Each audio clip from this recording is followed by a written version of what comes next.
Anonymous Pinoy Confessions BFF. Hi, I'm female, 26. I have a best friend for 20 years na rin. But this happened when we were 20. Birthday ng best friend ko nun. We were celebrating sa bahay nila. Inuman, kantahan, lahat ng circle of friends niya present. So marami talaga. Pinakilala niya ang boyfriend niya. Nagulat ako. It's my ex. My BFF doesn't know that he is my ex since low-key lang kami nung kami pa kasi strict ang parents ko. So I kept it from her. And minsan kasi, nadudulas siya. We stared at each other, me and my ex, but we decided to keep everything normal and parang walang nangyari. Time passed, naubos na ang alak at bitin pa. Ako na ang nagpresenta bumili. Sabi ng BFF ko, sasamahan na raw ako ng boyfriend niya para may katulong ako. Hinayaan ko na lang para hindi weird. We were walking sa eskinitang madilim. Then he pulled me. Kinausap niya ako saying sorry na hindi niya alam na BFF ko pala ang girlfriend niya.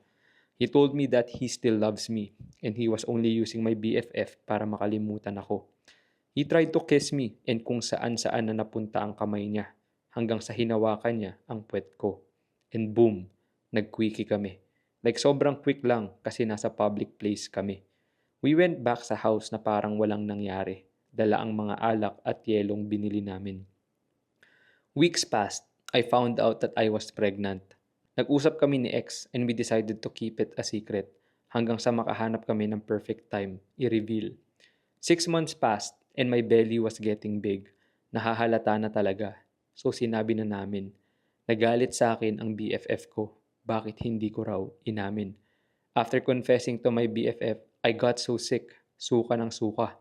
Dinala ako sa hospital and the doctor said I was poisoned. The baby was affected and we lost the baby.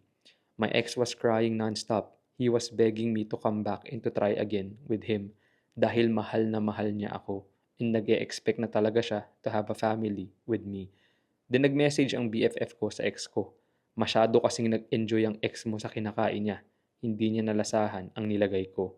That's when we knew my best friend of 20 years who killed our baby. Now, me and my ex got back together. We are happy.